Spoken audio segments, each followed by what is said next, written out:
Antony Blinken, who is now dialed S. Jaishankar, our Minister of External Affairs, amid these Houthi attacks on the ships.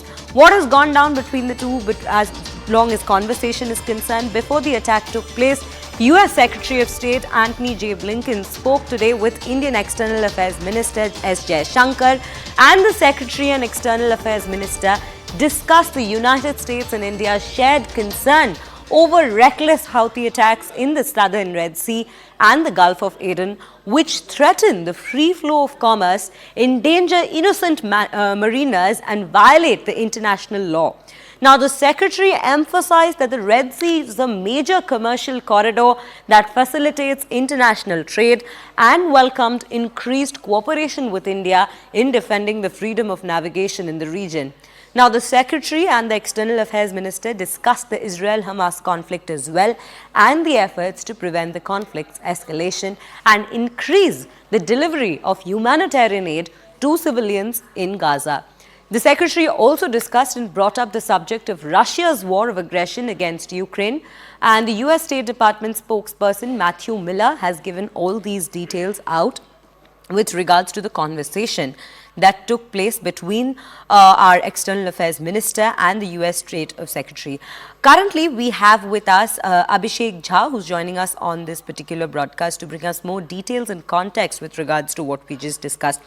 Abhishek, a very good morning to you. Quite a crucial conversation between Indian External Affairs Minister and US's Antony Blinken, given that India has also upped its ante against these attacks in the Red Sea, and now the US and the UK together have launched strikes against the Houthis in Yemen. Well, India has maintained its position that the escalation in Yemen or the Red Sea, which is kind of disrupting the entire global supply chain, is something that should not happen, and the Houthi militants should take a stand, not attacking the freeway or the maritime trade routes, and the which is impacting the global trade. Also, we have seen the escalation happening in the wake of Yemeni groups escalating their attacks against American ships and the UK warships deployed in the region. They are attacking on the pretext of US support to Israel on Gaza, while USA statement has continued to say that they are trying to protect the maritime routes which are being disrupted by Houthi militants and threatened by their continuous drones and missiles attacks. We have seen thousands of ships, cargo ships, rerouting themselves and going through the African, lands, and that is adding about 3 to 4 weeks of time for every cargo ships to reach to the European or African destinations, and there is also adding a lot of cost to it. So the entire maritime security is essential, and for that, finally, US and UK under their their umbrella of prosperity guardian, which they have formed to protect those maritime routes under the Red Sea and south of Red Sea and Gulf of Aden.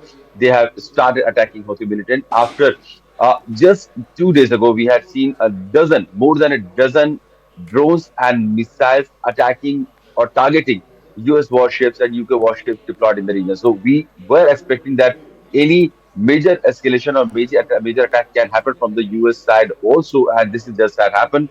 While Royal UK Force had deployed 4 Typhoon fighter jets and guided bombs were used. US also used, apparently, Tomahawk missiles were used in those attacks. About 12 targets in Yemen were attacked, including number of airports, airstrips, some of the ammunition depot also, some centers from where those drones or missile attacks were being conducted, or some regions where those reconnaissance surveillance systems in Yemen were also instituted. So US was trying to deter any possible future attack from the Yemeni side. So far, there has not been any retaliation that we can say. Initially, there were some reports that Yemen has also tried to attack or target US or UK warships in the region. There were some comments also from the Yemeni Home Minister, but then those comments were deleted. And for now, there is no retaliation that US or UK forces have faced in the region. Right, Abhishek. Abhishek, do stay with us, because right now we also have Akash Sharma joining us on this broadcast to bring in more context to this particular breaking news, as well as the entire situation that's unfolding currently. Akash, coming to you, a very good morning firstly. And Getting right into the matter, right now in the Middle East, we've seen the kind of unrest that is there. And amid such unrest, the US now coming out with a statement which says that yes, they are now directly attacking the Irani backed Houthi rebels.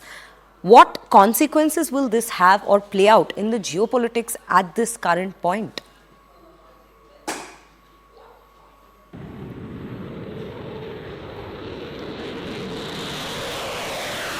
Akash, can you hear me? Am I audible, Priya? Yes, now you're audible. Yes, could you get my question? Yeah, yeah. So Yeah. basically, I was saying that Abhishek was mentioning about the kind of activities that were witnessed in the Red Sea throughout December, and we know that how a warning was issued by multiple nations, include US and UK, just last week. Talking about these attacks and stopping at this point, which otherwise, it will lead to the consequences. And today we have seen that how the strikes have been carried out by US and UK, and in fact, the statements are clearly saying that this is after the warning because several sort of merchant vessels were targeted by Houthis. Also, as far as the location of these strikes are concerned, so one is a site at Bani in northwestern Yemen, which was allegedly used for drone attacks, and the second one is the airfield where we have been given to understand. In fact, the statement from the UK Defence Ministry is pointing out that this particular site was used to launch both cruise missiles and drones. So two locations have been targeted where we are learning that in these two locations there were multiple targets. This was carried out in night time to avoid civilian casualty, but yes, it is a big development followed by a warning that was issued just last week. Also, it is important to mention, Sriya, that US and UK, are talking about the trade and the kind of attacks that were seen on the merchant vessels. 15% of the trade passes through the Red Sea. We have seen the attacks not just in Red Sea but in the Gulf of Aden as well. In fact, I remember how in Arabian Sea, in fact, a attack was launched. Though we still don't have any sort of confirmation as to who was behind that attack, but Camp Pluto episode was very much there. After which United States, somewhere blamed Iran for that particular attack. But at this point in time, these strikes are the important is the important development that has happened. In fact, we are getting a number of statements straight from White House to UK Prime Minister, and they are somewhere confirming that this was a defensive that was launched after a lot of incidents that have happened in the Red Sea and in the vicinity. Right, Akash. Akash, do stay with us. I'll just take another question with Abhishek at this point.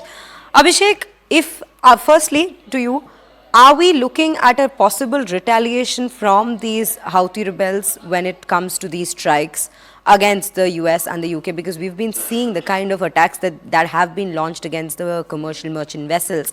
And if that does take place, what will it exactly translate to on the ground level? If you could take us through the anticipated consequences of such an attack, of a full-fledged, for that matter, full-fledged war between these two sides. Well, Houthis have in the past attacked the Saudi and UAE locations deep down various petroleum facilities or refinery facilities, including of Aramco, have been attacked. And so we know that Houthis have the capability to strike deep inside UAE and Saudi, which is like very much near to their locations. Talking about these attacks on the deployment that US, UK, and other countries have done in Red Sea, we have seen multiple attacks having in the past also when cargo ships were attacked. So far, there has not been any, any significant attack on any military or naval vessel that has been deployed by US, UK, or other countries which are part of that prosperity guarantee. So, but in the wake of the latest escalation, we can assume that there will be some retaliation from Sana'a because these attacks are not only going to give some sort of moral authority to the Yemeni government, but also the people in Yemen who have been until now not or divided on the kind of attacks that the Yemeni government was taking against US ships. They will be rallying their support for the cause of people from Gaza, for the cause of attack that has happened from the US and UK side on Yana and Sana'a and various locations. And so now we can see more emboldened or confident Yemeni government takes actions retaliatory action, mostly against those ships